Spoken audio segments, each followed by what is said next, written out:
जय श्री कृष्ण। पहले कृष्ण वंदना। वसुदेवसुतं देवं कंसचाणूरमर्दनं देवकी परमानंदं कृष्णं वंदे जगद्गुरुं। तो आज हम चतुर्थ अध्याय का आगे पठन करेंगे 21वें श्लोक के बाद।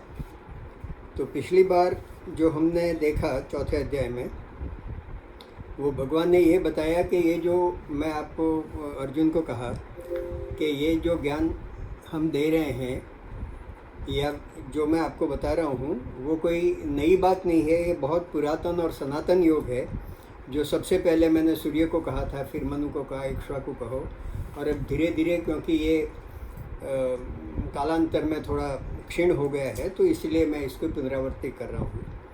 और इस तरह से उन्होंने फिर अपना जो दिव्य स्वरूप है, ईश्वरीय स्वरूप, उसका वर्णन किया कि मैं जो तुम अभी देख रहे हो उस तरह का मैं नहीं हूँ। मैं अजन्मा हूँ और अपनी मर्जी से जब जब भी धर्म की हानि होती है तब मैं अपनी मर्जी से शरीर धारण करता हूँ। और धर्म संस्थापनार्थाय संभव में युगे युगे, जब जब भी ज़रूरत होती है तो मैं धर्म संस्थापनार्थ के लिए अपने आप को प्रकट करता हूँ। उसके बाद कर्म और अकर्म की बातें कही और आज हम 22वें श्लोक से शुरू करेंगे। तो 22वें श्लोक में है, यदृच्छा लाभ संतुष्टो द्वंद्वातीतो विमत्सरः सम सिद्धावसिद्धो च कृत्वापि न निबध्यते। इसमें मतलब निष्काम योग और निष्काम कर्म, और ऐसा कर्म जिसमें अपने स्वार्थ के बदले दूसरों का कल्याण कैसे हो, दूसरों का हित कैसे हो, हम दूसरों को आनंद कैसे पहुंचाए, ये भावना से किया हुआ कर्म जो है वो श्रेष्ठ कर्म है, वो यज्ञ कर्म है। और ऐसा कर्म करने से हम यज्ञ बंधन में नहीं पड़ते हैं बल्कि हमारा उत्थान करते हैं। ऐसा बारंबार भगवान का ये पूरे अध्याय में ऐसा है। तो यहाँ भी ये कहा है कि यदृच्छा लाभ यदृच्छा मतलब हमारी इच्छा के बिना अनायास जो हमको लाभ मिल जाता है, जो हमको सुख प्राप्त होता है, उसी में संतुष्ट, यदृच्छा लाभ संतुष्ट हो। और द्वंद्वातीतो, द्वंद्व से अतीत मतलब सुख दुख, राग ईर्ष्या, लाभ हानि, जय विजय, जय पराजय, ये सब द्वंद्व है, उससे अतीत हो जाना, उसके ऊपर हो जाना। और विमत्सर मतलब राग द्वेष वगैरह है, उनसे भी अतीत हो जाना। और सिद्धि असिद्धि में सम होना, इस तरह का करते हुए जो काम करता है वो कृत्वापि न निबध्यते, वो काम करते हुए भी बंधन में नहीं पड़ता है, बंधन मुक्त रहता है। फिर आगे बढ़ाते हुए भी इसी बात को कहते हैं कि गत संगस्य मुक्तस्य ज्ञानवस्थित चेतसम, जिसका चित्त ज्ञान में स्थिर हो गया है और जो संग मतलब आसक्ति से मुक्त है, और यज्ञ यचरत कर्म समग्रम, और यज्ञ भाव से ही जो अपना आचरण करके कर्म करता है उसके समग्र कर्म है वो प्रविलीयते, मतलब वो नष्ट हो जाते हैं। अब ये जो 24वां श्लोक है, 24वां श्लोक, वो इस अध्याय का सबसे महत्वपूर्ण और सबसे विलक्षण श्लोक है, ऐसा कहे तो चले।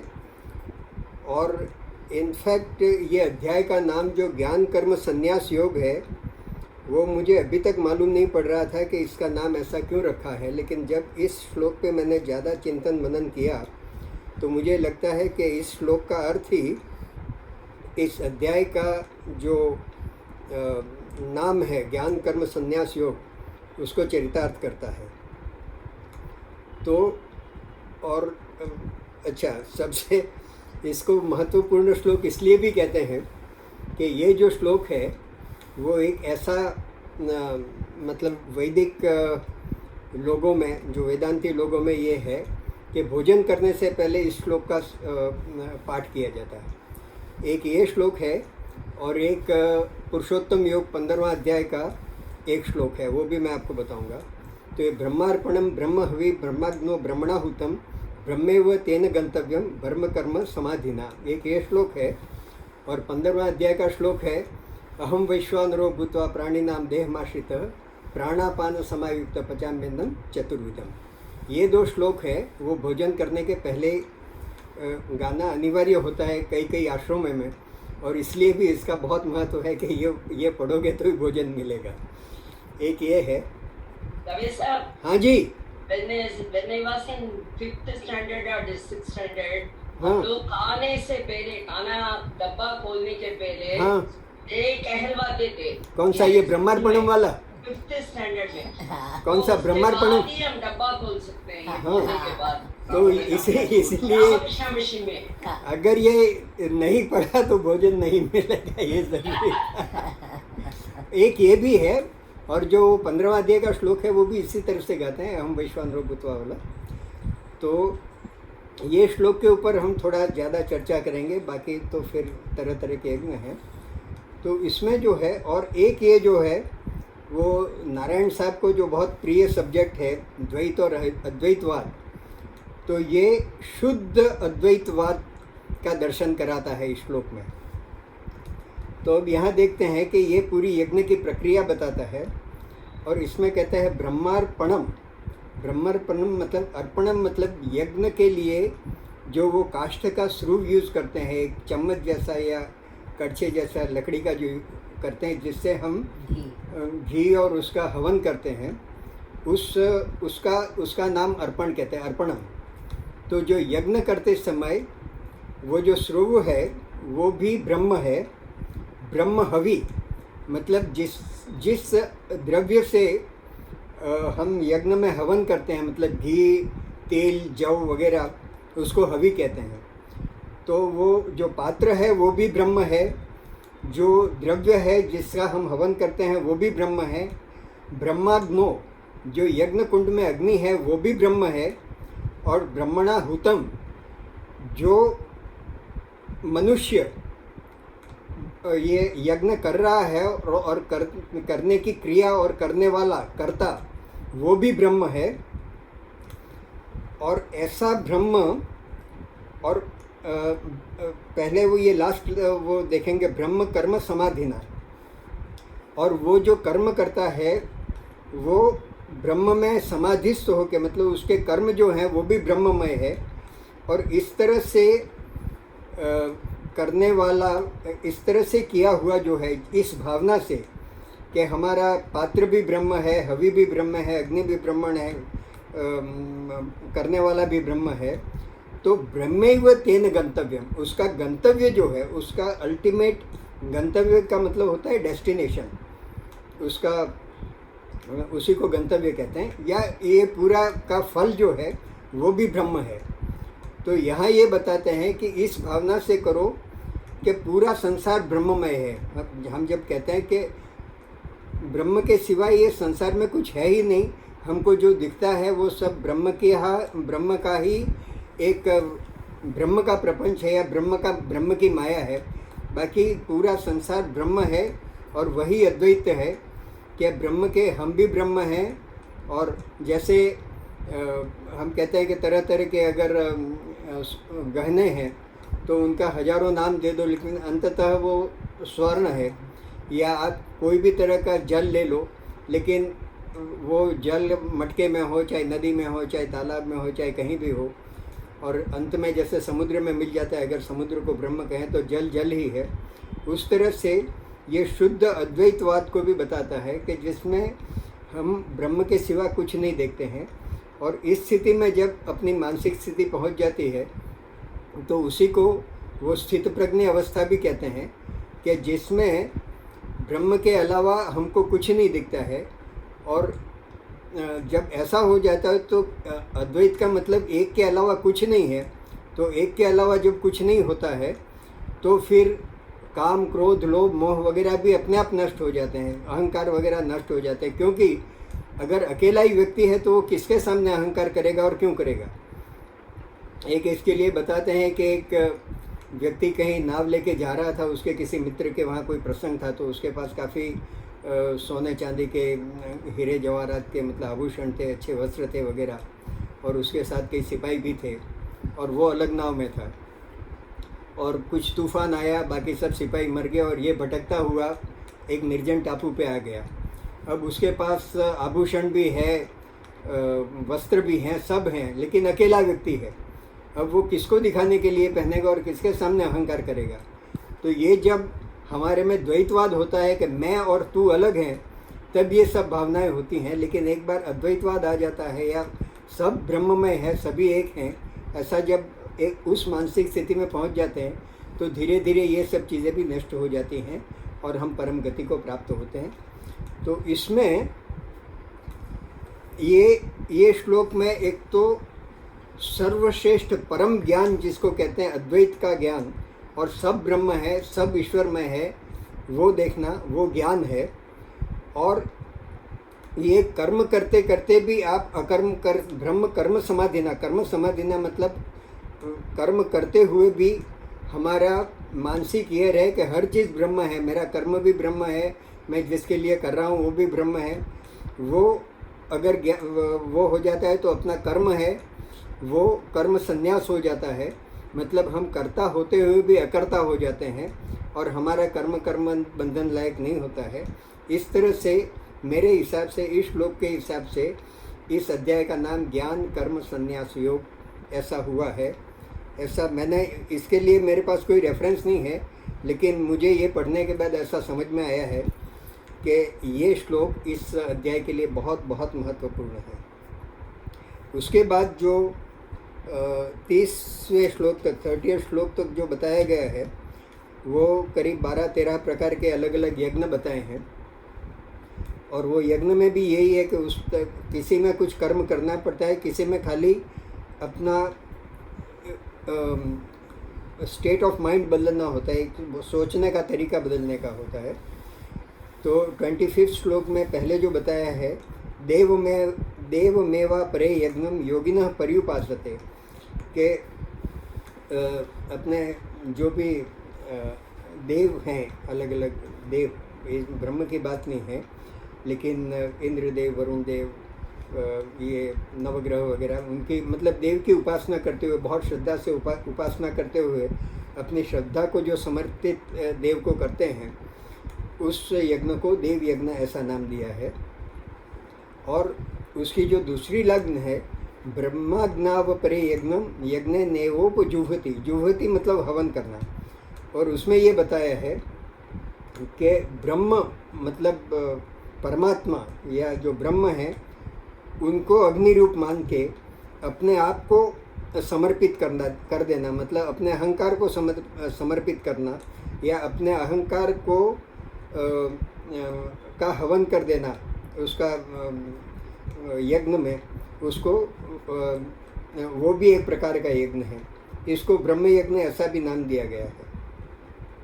फिर तीसरा यज्ञ जो बताया गया है 26 श्लोक में, वो है श्रोतांद्रियाण्यान्य संयमाग्निषु जुह्वति।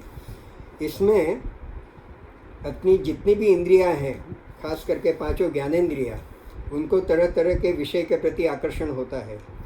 तो इनको संयम रूपी अग्नि में उन इंद्रियों को समर्पित कर देना और या उनकी आहुति देना, उनको इंद्रिय संयम योग ऐसा नाम दिया गया है। और शब्दादीन विषयान्य इंद्रियाग्निषु जुह्वते। और ये जो दूसरा है, वो जैसे अपनी 5 ज्ञानेंद्रियां हैं, उनके 5 विषय हैं। आँख का विषय जैसे है वो देखना है, मुंह का विषय है वो शब्द है, कान का सुनना है, जिह्वा का स्वाद लेना है।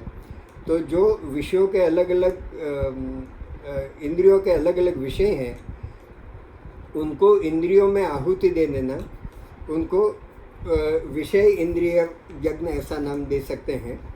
लेकिन ये जो है, ये इसमें ये है कि विषय नॉर्मली विषय और इंद्रियों का जब भी वो होता है, मिलन होता है, या जब उनका वो होता है हर एक इंद्रियों का, तो उस समय सुख या दुख 2 में से किसी एक चीज़ की अनुभूति होती है।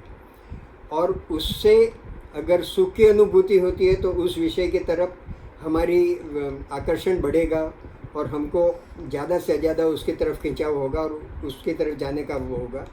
और अगर उससे दुख की अनुभूति होती है, अगर कुछ खाने से अपने को टेस्टी लगता है तो हमको उस खाने के प्रति ज़्यादा रुचि होगी, और वो हमको पसंद नहीं है तो उसके प्रति हमको अरुचि होगी। तो इसमें सुख या दुख दोनों की अनुभूति हो सकती है, तो उससे राग और द्वेष का निर्माण होता है। तो पहले में तो ये कहा है कि विषयों मतलब इंद्रियों को ऐसा संयमित रखो कि विषयों की तरफ आकर्षित ही नहीं होवे, लेकिन हर समय इस तरह रहना संभव नहीं है। और ख़ास करके कर्मयोगी है, जिसको कर्म करना है, संसार के साथ ट्रांजैक्ट करना है, लोगों के बीच में रह के काम करना है, तो तरह तरह के विषय के बीच में रहकर उसको काम करना है और उनका विषय का भोग भी करना पड़ेगा। ऐसा नहीं है कि नहीं करना पड़ेगा। आपको जहाँ भी जिस तरह का भोजन मिला, अच्छा भोजन मिला तो अच्छा भोजन करना पड़ेगा, अच्छी सुविधा मिली तो अच्छी उस सुविधा में रहना पड़ेगा, नहीं मिली तो नहीं रहना पड़ेगा। तो जैसे दूसरे अध्याय में एक बार स्थितप्रज्ञ वाले चैप्टर में आया था उस टॉपिक में कि रागोदेश वियुक्तेषु विषयान इंद्रियेश चरण, के विषयों को इंद्रियों के साथ मिलाप तो करना ही पड़ेगा, इंद्रियों को विषयों में चरण करना पड़ेगा, घूमना पड़ेगा। लेकिन उस समय जो ज्ञानी पुरुष है वो राग द्वेष वियुक्तेषु, राग और द्वेष से वियुक्त होकर उसका वो करे, भोग करे विषयों का, तो उसको कोई बंधन नहीं लगता है। तो ये उस तरह के संयम के यज्ञ की बात बताई है इसमें 26वें श्लोक में। फिर 27वां श्लोक है 27वां, उसमें सर्वाणींद्रियाणि कर्माणि प्राण कर्माणि चापरे, उसमें के सभी इंद्रियों के कर्म और प्राण के कर्म उनको ज्ञान दीपिते मतलब ज्ञान से प्रकाशित करते हुए आत्मसंयम नाम की अग्नि में अगर आहुति कर दें तो उसको आत्मसंयम योग कहा जाता है। इसके इन सब के ऊपर हम बहुत ज़्यादा चर्चा नहीं करेंगे, क्योंकि ये कोई कर्मयोग मतलब यज्ञ जैसा नहीं है, लेकिन ये बताया है कि इस तरह के साधक को अपने आप को संयमित करने के लिए और अपने आप को ऊंचा उठाने के लिए और ये इसमें तो करीब 12 यज्ञ ही बताए हैं, बट ऐसे अनेकों यज्ञ हैं, ऐसा भी आगे लिखा है। तो इस तरह की साधना करके अपने आप को, अपने मन को, अपनी इंद्रियों को किस तरह से नियंत्रण करके हम ये अध्यात्म के क्षेत्र में, स्पिरिचुअल के क्षेत्र में आगे बढ़ सकते हैं, ये कुछ स्टेप्स इसमें बताए हैं। फिर 28 श्लोक में 1 7 से 5 मेरे ख्याल से द्रव्य यज्ञ, तपो यज्ञ, द्रव्य यज्ञ, तपो यज्ञ, योग यज्ञ तथा परे, 3 योग तो यज्ञ ये बता दिए।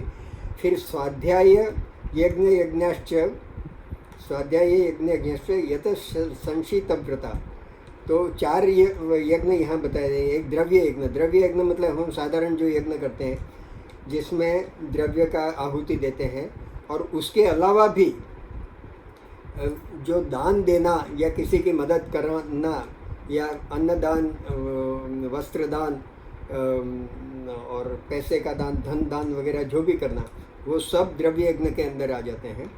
तो द्रव्य यज्ञ है, तपो यज्ञ है, तप करना, उसमें तरह तरह के तप हैं। वैसे तप की भी बहुत आगे जाके बताया है कि सात्विक तप, राजसी तप और तामसी तप, ऐसे तप के भी प्रकार बताए गए हैं। तो ये द्रव्य यज्ञ, तपो यज्ञ, योग यज्ञ, तो जो तरह मतलब पतंजलि अष्ट योग वगैरह, अष्टांग योग वगैरह जो करते हैं वो भी यज्ञ का प्रकार है, ऐसा बताते हैं। और स्वाध्याय यज्ञ, तो स्वाध्याय यज्ञ में यही है कि इस तरह के सत्संग करना, पठन पाठ करना। और उसमें एक जगह मैंने देखा है कि 2 तरह के बताते हैं कि एक में शब्द ग्रहण होता है कि जिसमें हम कीर्तन कर रहे हैं और भगवान का नाम उच्चारण कर रहे हैं, और साथ साथ में स्वाध्याय करने में अर्थ ग्रहण, कि उसको अगर समझ के उसका अर्थ ग्रहण करें तो वो हमारे लिए ज़्यादा फलदायी होगा, और उससे भी ज़्यादा बढ़कर उसका चिंतन मनन करके उसको आत्मसात करें और अपने जीवन में उतारें तो वो सबसे बड़ा यज्ञ हो जाता है। तो ये सब स्वाध्याय यज्ञ के अंदर आ जाते हैं, और उस तरह से भी हम अपने आप को पवित्र कर सकते हैं ऐसे। फिर 29 और 38 श्लोक, उसमें प्राणायाम को भी यज्ञ बताया है कि अपाने जुहते प्राणम, के अपान को प्राण में आहुति देना, प्राण वायु में, अपान वायु को प्राण वायु में आहुति देना और प्राण वायु को अपान वायु में आहुति देना, और उनको वो कुंभक करके उनकी गति को रोक के जो प्राणायाम करते हैं वो भी एक तरह का यज्ञ है। और नियत आहार करके प्राण में प्राण की आहुति, मतलब ये मतलब इसमें सब अलग अलग योग की विधियां हैं। इसके डिटेल में मुझे ज़्यादा मालूम भी नहीं है और अपन ज़्यादा जा भी नहीं सकते हैं। तो यहाँ ये 12 प्रकार के यज्ञ 30 श्लोक में समाप्त कर देते हैं। और उसके बाद जो है वो इसकी जो महिमा है, ऐसा करने से और इस तरह की साधना करने से क्या फल मिलता है, उसका वर्णन 31 श्लोक में किया है। तो यज्ञ शिष्टामृत भुजो यान्ति ब्रह्म सनातनम नायम लोकस्य यज्ञ से कुतो पुण्य कुरु सत्तम, कि वो कहते हैं कि ये यज्ञ शिष्टामृत भुज मतलब यज्ञ से बचे हुए अमृत का अनुभव करना। तो इस तरह का जो अनुभव करते हैं, यज्ञ से बचा हुआ मतलब हम वो सर्वभूते हिते, सबके कल्याण के लिए कर्म करते हुए और उसके बाद हमको जो फल मिलता है उसमें भी उसको भी सबको बांटते हुए जो बचता है, उसको अगर हम प्राप्त करते हैं तो वो एक विलक्षण आनंद होता है। और वो आनंद जो प्राप्त करता है, एक इसमें ये बताया कर्मयोगी, एक जगह मैंने बहुत अच्छा पढ़ा कि हम जिस तरह से काम करते हैं और एक कर्मयोगी काम करता है उसमें क्या अंतर है। तो उसमें बताया कि हम जो काम करते हैं तो वी वर्क फॉर हैप्पीनेस, और जो कर्मयोगी होता है जो निष्काम भाव से लोगों के कल्याण के लिए काम करता है, ही वर्क आउट ऑफ हैप्पीनेस। वो इतना खुश है कि उसको काम करने का मन होता है, लोगों की सेवा करने का मन होता है, वो उसमें थकता नहीं है। और वो जितना लोक सेवा करता है, लोक कल्याण का काम करता है, उतना ज़्यादा आनंद प्राप्त होता है।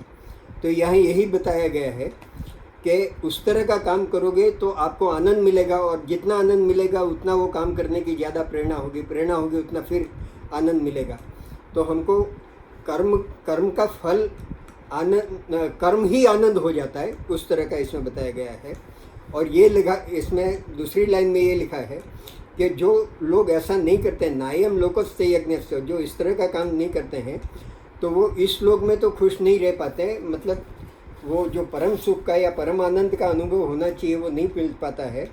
तो दूसरे लोक में मतलब मृत्यु के बाद तो उनको कहाँ मिलेगा, कुतोन्य कुरुसत्तम, अन्य लोक में मतलब परलोक में तो ये अनुभव उनको कहाँ मिलेगा। इस तरह से इस यज्ञ कर्म का ग्लोरिफिकेशन किया है।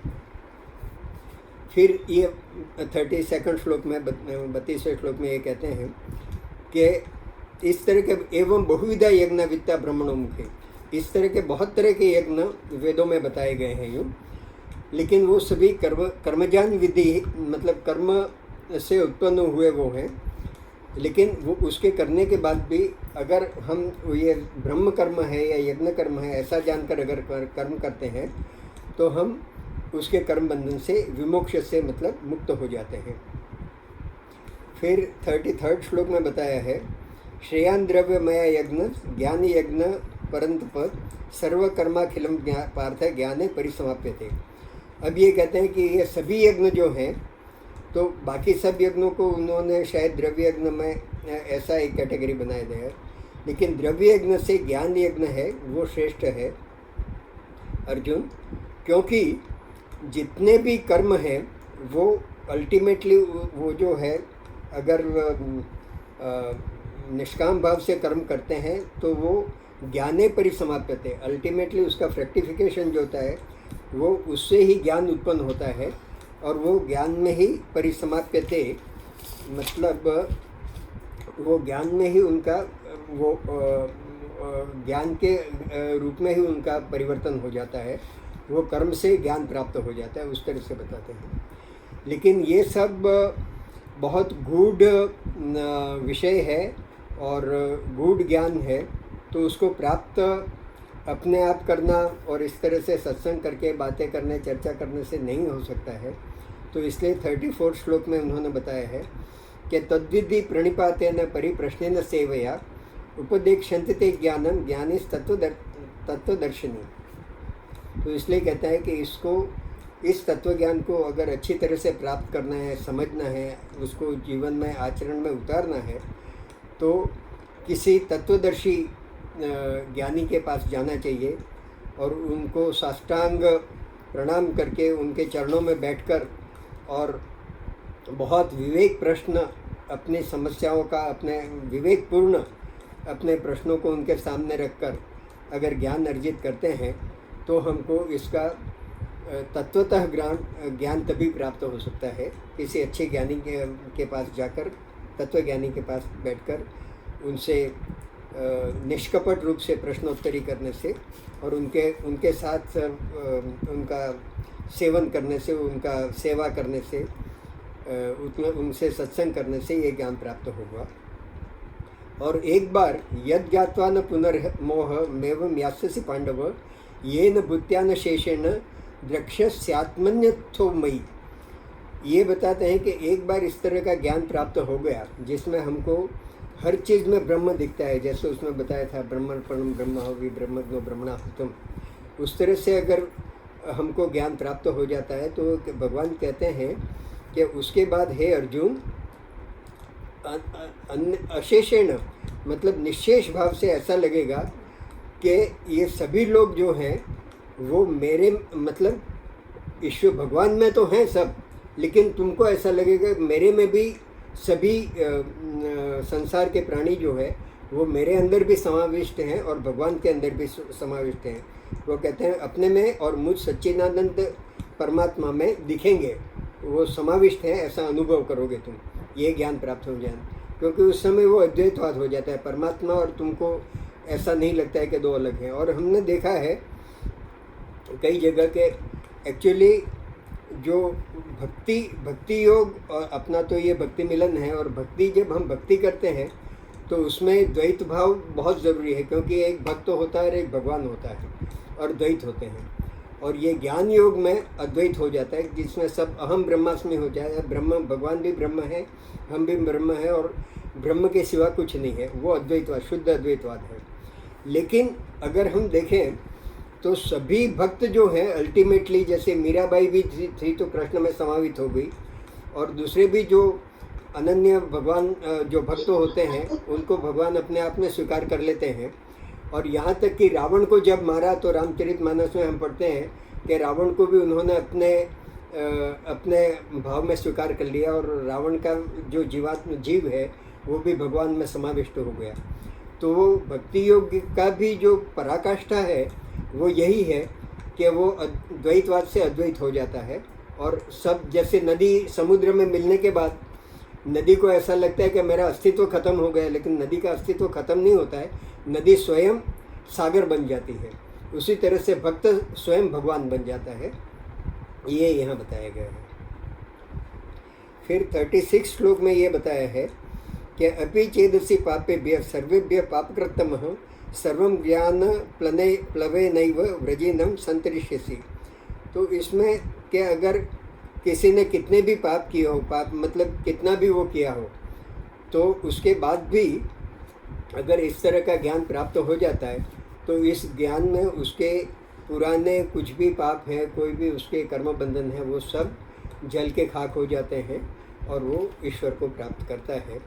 और वो कैसे होता है तो वो 37 श्लोक में बताया है कि यथे धांसी समिद्धोग्नि भस्मसात कुरुतेर्जुन। जैसे यज्ञ में हम समिधि डालते हैं, वो जो द्रव्य डालते हैं, तो उसमें अग्नि जो है वो उसको बिल्कुल भस्मसात कर देती है। उसको पहले तो अग्नि जो है वो द्रव्य को भी अग्नि बना देती है और उसको भस्म कर देती है। उसी तरह से हमारे जितने भी कर्म हैं, अच्छे कर्म और बुरे कर्म, पुण्य कर्म, पाप कर्म, सब ज्ञानाग्नि में भस्मसात हो जाते हैं, कंप्लीटली भस्म हो जाते हैं, और हम बिल्कुल न पुण्य के बंधन में होते हैं न पाप के बंधन में होते हैं, और पूरी तरह से मुक्त हो जाते हैं और ईश्वरमय हो जाते हैं। ऐसा 37 श्लोक में बताया है। और 38 श्लोक में बताया है कि नहीं ज्ञाने न सदृशम पवित्र मीह विद्यते तत्स्वयं योग संसिद्धि काले नात्मनि विन्दति। कि ज्ञान के जितनी पवित्र, ज्ञान के समान पवित्र करने वाली कोई चीज़ नहीं है। इसलिए जो कर्मयोग द्वारा मनुष्य इसको प्राप्त कर लेता है वो स्वयं अपने आप में ही वो आनंद पा लेता है, अपने आत्म ही आत्मा पा लेता है और अपने आत्म ही वो पूरा ज्ञान प्राप्त कर लेता है। ऐसा 38 श्लोक में बनाते हैं। और 39 श्लोक में ये श्रद्धा के ऊपर थोड़ा ज़्यादा इन्होंने वो जोर दिया है कि श्रद्धावान लभते ज्ञानम तत्पर सहितेंद्रिय ज्ञानम लब्ध्वा पराम शांति मचिरेणादि गच्छति। तो ये ज्ञान प्राप्त करने के लिए एक्चुअली क्या होता है कि हमको बार बार मतलब ये सब पढ़ते हैं, सोचते हैं, समझते हैं, ऐसा करना चाहिए, इतना कन्विंस भी हो जाते हैं, लेकिन बार बार संशय भी होता रहता है। इसके अगले श्लोक में वो संशय का भी बताया है। तो वो संशय को रखे बिना अगर पूरी श्रद्धा के साथ हम कर्मयोग का आचरण करें या भक्ति योग का करें या ज्ञान योग का करें, लेकिन इसके केंद्र में श्रद्धा का होना बहुत बहुत ज़रूरी है। और जब श्रद्धा से हम कोई भी काम करते हैं तो किसी भी रास्ते से चलकर हमको जो परम ज्ञान की प्राप्ति होती है, ब्रह्म ज्ञान, तत्व ज्ञान, आत्मज्ञान की प्राप्ति होती है, और वो जब प्राप्ति होती है तब जो है शीघ्र ही, अचिरेण मतलब बहुत शीघ्र ही हमको परम शांति का अनुभव होता है। ऐसा 39 श्लोक में बताया है। और 40 श्लोक में यही बताया है कि अग्नश्च अश्रद्धानश्च संशयात्मा विनिश्यति। जो अज्ञानी तो है और अश्रद्धा वाला भी है, जिसको श्रद्धा नहीं है और बहुत संशयात्मा है, मतलब उसको हर चीज़ में तरह तरह के संशय होते हैं कि ये है कि नहीं है, ऐसा होगा, ये लिखा है वो सही है, ये करना तो असंभव है, वगैरह वगैरह। हर तरह के उसके दिमाग में तरह तरह के संशय चलते रहते हैं। तो इस तरह की जो संशयात्मा विनश्यति, ये एक बहुत कई बार इतने संशयात्मा विनश्यति का बार बार उल्लेख होता है गीता को रेफरेंस करते हुए। तो इस तरह की जो आत्मा में संशय ज़्यादा होता है वो विनश्यति, तो यहाँ तो विनाश लिखा है, लेकिन उसकी स्पिरिचुअल क्षेत्र में प्रोग्रेस, आध्यात्म के क्षेत्र में प्रगति नहीं हो पाती है। इसलिए इसके सबके केंद्र में श्रद्धा वो बहुत ज़रूरी एक जिसे कहते हैं कि वो गुण है। श्रद्धा का होना वो एक बहुत महत्वपूर्ण गुण है और उस गुण को हमको विकसित करना चाहिए। एंड नायम लोको स्ते न परो न सुखम संशयात्मा न हो। तो इस तरह के अगर संशय वाले अगर हमारी आत्मा रहेगी तो हमको परम सुख का अनुभव नहीं हो पाएगा। फिर अंतिम 2 श्लोक हैं। योग संन्यस्त कर्माणाम ज्ञान छंसिन्न संशयम आत्मवंतम न कर्माणि निबध्नन्ति धनंजय। के योग संन्यस्त कर्माणाम, ये जहाँ जहाँ भी संन्यस्त कर्माणाम आता है मतलब कर्म संन्यास, तो इसमें 2 विधियाँ हैं, एक कर्मयोग है और एक ज्ञान हो गया या सांख्य योग है। हमने अध्याय 2 में सांख्य योग और कर्मयोग दोनों का किया। तो कर्मयोग मतलब प्रवृत्ति का अपनी स्थिति प्रवृत्ति में होती है। कर्म संन्यास योग या ज्ञान योग में निवृत्ति की स्थिति होती है। लेकिन कहीं कहीं ये बताते हैं, जैसे आगे बताया कि कर्म में अकर्म देखो और अकर्म में कर्म देखो। कई बार कर्म करते हुए भी अपने आप में इतना अकर्ता भाव हो जाता है कि कर्म करते हुए भी हमको योग संन्यास का अनुभव होता है कि मैं कुछ कर्म नहीं कर रहा हूँ, ईश्वर ही मेरे माध्यम से कर्म करवा रहे हैं। तो इस स्थिति में जब मनुष्य पहुँच जाता है और वो ज्ञान हो जाता है तो उसके सब संशय खत्म हो जाते हैं और वो न कर्माणि निबध्नन्ति, और वो किसी भी कर्म बंधन में नहीं फंसता है। और तस्मात् अज्ञान संभूतम रिस्थम ज्ञानासीनात्म चित्वेनम संशयम योगम आतिष्ठो तष्ठ भारतः। तो इस तरह से ये अज्ञान जनित जो हमारे चित्त में जो संशय है उसको ज्ञान रूप की तलवार से उसको नष्ट करके, उसका छेदन करके, अगर समत्व रूपी कर्म में अगर तुम स्थिर हो जाओ और युद्ध के लिए खड़े हो जाओ, ऐसा कहकर भगवान ये 4था अध्याय को समाप्त करते हैं। तो बस यहाँ पे ये समाप्त हो जाता है। इसमें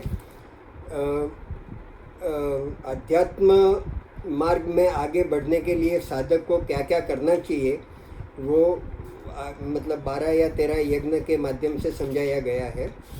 और आत्मसंयम और इंद्रिय नियंत्रण वगैरह करके हमें अपने आप को ब्रह्म की तरफ कैसे आगे बढ़ाना, इसकी चर्चा की है। और ज्ञान का इसके ऊपर विशेष वो दिया है कि कर्म योग करते करे भी अल्टीमेटली ज्ञान मिलेगा, और ज्ञान मिलके भगवान की भक्ति और श्रद्धा मिलेगी। तो और एक बार वो ज्ञान प्राप्त हो जाता है, ब्रह्म ज्ञान या तत्व ज्ञान या आत्मा ज्ञान जो भी कहो, वो प्राप्त हो जाता है तो हमारे सब संशय दूर हो जाते हैं। और हमारे जितने भी कुछ ऐसे कर्म हुए हैं, दोष युक्त कर्म जो इस जन्म के और पूर्व जन्म के कर्म भी हैं, वो ये ज्ञान प्राप्त होने के बाद तुरंत नष्ट हो जाते हैं, तुरंत क्षीण हो जाते हैं और हमको भगवत प्राप्ति मिल जाती है। ऐसा इस अध्याय के अंत में ये हम निकाल सकते हैं इसका अर्थ। बस यहाँ पे समाप्त हो जाता है। ओम तत्सदिति श्रीमद्भगवद्गीतासु उपनिषत्सु ब्रह्म विद्यायां योगशास्त्रे श्री कृष्णार्जुन संवादे ज्ञान कर्म संन्यास योगो नाम चतुर्थोध्याय समाप्त। ओम शांति शांति शांति। सर मैं इसमें एक बात पूछना चाहती हूँ। हाँ जी, हाँ। मैं ज्ञान भी है और कर्म भी है और संन्यास भी है। तो इसका पूरा टोटल जो होना चाहिए, इसका क्या क्या सार हुआ, इसका मतलब क्या मतलब निकला इसका? मतलब ये निकला कि देखो एक चीज़ है, खास करके हमारे जैसे लोगों के लिए कर्म को छोड़ना, दो तरह की चीज़ें होती हैं कि लोग ये समझते हैं कि अगर हमको ईश्वर प्राप्ति करनी है तो गृहस्थ आश्रम में रह के या घर में रह के और संसार में रहकर ये प्राप्त करना बहुत कठिन है, इसलिए लोग सन्यासी हो जाते हैं। ठीक है, लेकिन सन्यासी होने के बावजूद भी 90% ऐसा होता है कि न तो इनका घर सुधरता है, न वो खुद वो घर छोड़ के जाते हैं, लेकिन घर के प्रति जो भी आसक्ति है वो नहीं छूटती है। उनके दिमाग में तो वही सब घूमता रहता है। और उसके अलावा एक और अहंकार आ जाता है कि मैंने ये सब छोड़ दिया, मेरे पास इतनी संपत्ति, ये छोड़ दी, ये किया, ये वैराग्य कर दिया, और वो आ जाता है। और घर के तो इसमें ये है कि ये सन्यास लेना, इस तरह का सन्यास लेकर और फिर भी घर के अंदर आसक्ति रह के सन्यास लेना, वो अपना भी जीवन खराब करते हैं और हमारे परिवार का जीवन भी खराब करते हैं। और कई सन्यासी, अब सन्यासी लेने के पीछे उनके क्या कारण होते हैं, लेकिन एक चीज़ ये है कि सन्यास या वैराग्य लिया नहीं जाता है, वो आ जाता है। अगर स्वयं आ जाता है, धीरे धीरे धीरे हमको ये सब जो मोह माया है वो छूट जाए, आसक्ति छूट जाती है, तो उसके बाद घर पे रहकर भी आप सन्यासी जीवन जैसा ही रह सकते हैं। और उसके उदाहरण इन्होंने बताया कि जनक राजा जैसे, जनक राजा जिनका इतना बड़ा साम्राज्य था, चारों इतना वैभव था, तो भी उनको जनक विदेह ही कहते थे कि वो इतना सब रहते हुए भी उनको किसी से कोई आसक्ति नहीं थी। और कुछ लोगों के पास मतलब थोड़ा बहुत भी वो हो तो इतनी आसक्ति होती है कि उसके पीछे वो उसको छोड़ नहीं सकते हैं। तो अब इसको कर्म और कर्म संन्यास, और वो कर्म संन्यास कैसे प्राप्त होगा, ये आपने जो बताया ना, वो अभी मतलब यूँ समझो कि ये एक हफ्ते पहले तक भी मेरे दिमाग में भी ये था कि इस अध्याय का नाम, उसमें तरह तरह के कई जगह मैंने पढ़ा है कि इसका नाम इसलिए दिया, ये दिया, लेकिन मेरे को बहुत कन्विंसिंग नहीं लगता था।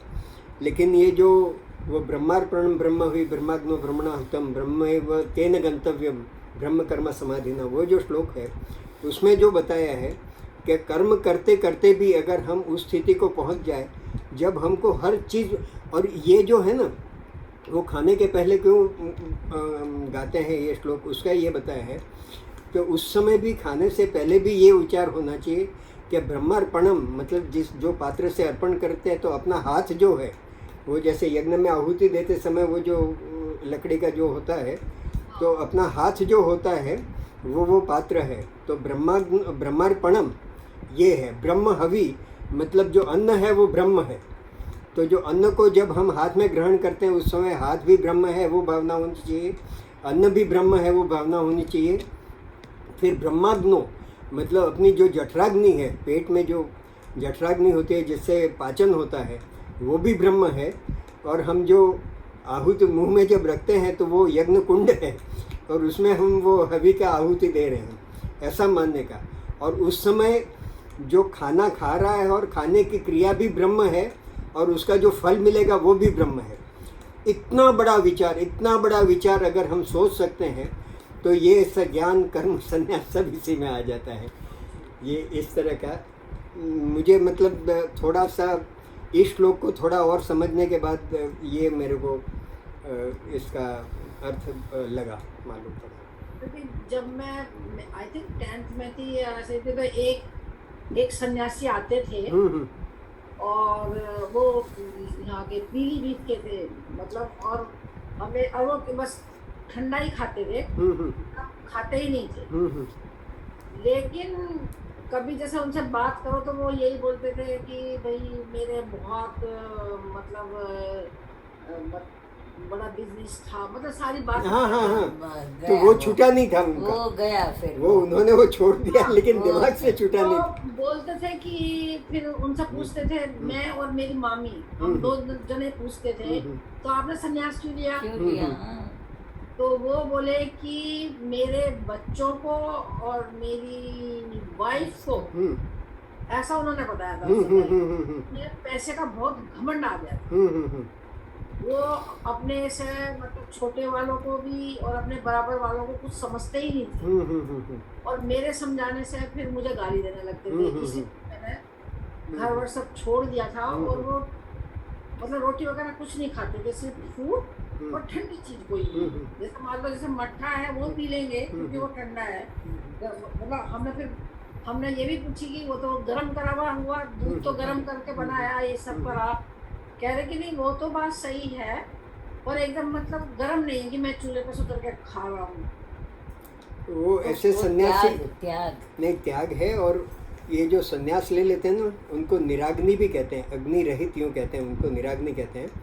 तो उनके घर में तो अग्नि जलती ही, मतलब यज्ञ के रूप में अगर वो करते हैं तो अलग बात है, लेकिन अन्न पकाने के लिए इसलिए वो भिक्षा लेके जो जाते हैं और जो भी मिल जाता है ठंडा और जो मिल जाता है वो खा लेते हैं। लेकिन मतलब ये है कि ये बहुत गहन चीज़ है, मतलब घर छोड़ देने से ये करना। लेकिन ये बात भी है कि वो जो उन्होंने कहा कि उनको अहंकार आ गया था पत्नी और बच्चों को या जो भी, तो कई बार ऐसी सब क्लेश या वातावरण से दुखी होकर घर छोड़ देते हैं कि कोई हर एक की अपनी अपनी होती है। लेकिन जो स्वतः वैराग्य आ जाता है, जैसे हम बचपन में गुब्बारे से खेलते हैं या वो उससे मार्बल से खेलते रहते हैं, तो उसको उस समय जब हमको शौक़ होता है उस समय कोई कहे कि नहीं तुम ये मत खेलो, ये करो, तो उसकी वो छूटती नहीं। लेकिन जैसे जैसे बड़े होते जाते हैं वैसे वो अपने आप छूट जाता है, किसी को कहना नहीं पड़ता है कि तुम अब ये खेलना छोड़ दो या वो करना छोड़ दो। तो उस तरह से जैसे जैसे हम बढ़ते हैं तो आध्यात्म मार्ग में भी जैसी जैसी हमारी स्पिरिचुअल सोच बढ़ती रहेगी उस समय अपने आप को लगेगा कि ये सब जो धन वैभव ये वगैरह है वो सब मतलब ठीक है, ऐसा भी नहीं है कि उसका बिल्कुल निरर्थक है, लेकिन बहुत उसके होते हुए भी आदमी सुखी नहीं रह पाता है। और किसी के पास कुछ भी नहीं है तो भी फक्कड़ रहकर सुख हो पाता है। तो इस तरह की अगर अपने आप अनासक्त हो जाते हैं, अपने आप वैराग्य प्रकट होता है तो सही है। बाकी ऐसे चलो घर छोड़ के चले गए, सन्यासी हो गए न, फिर एक मतलब कहीं भी 3-4 महीने से भले वो दोबारा आ जाते थे, वो ये बोलते थे कि मैं ये पता नहीं लगाना चाहता हूँ कि मेरे बच्चे मुझे कहीं ढूंढ ले उनके उसका। हाँ वो बोलते थे क्योंकि उन्हें घमंड आ गया ना पैसे का, इसलिए मैंने घर छोड़ दिया। बस खाली फ्रूट और ठंडी चीज और कुछ नहीं खाते। नहीं, घर छोड़ने से वो घमंड उनका गया कि नहीं गया, संपत्ति तो रही होगी, बिजनेस भी चला होगा, ये घमंड आना भी है और छूटना भी। उनको जब ठोकर लगेगी या कुछ समझेंगे। अब उनके घर छोड़ने से अगर बच्चों को कुछ फ़ायदा हुआ या उनको कुछ फ़ायदा हुआ हो तो घर छोड़ना सार्थक था उनका, लेकिन मालूम नहीं अगर उसके पीछे क्या है। हाँ, उमा बहन कुछ बता पूछ रही थी। क्या ऐसा कोई मतलब ऐसा मानते कोई लोग काषाय वस्त्र पहन के भी संन्यास जैसे संन्यास का आचार विचार नहीं करते हैं। मतलब काषाय वस्त्र से ऐसा नहीं बता सकते हैं कि मतलब संन्यास बिल्कुल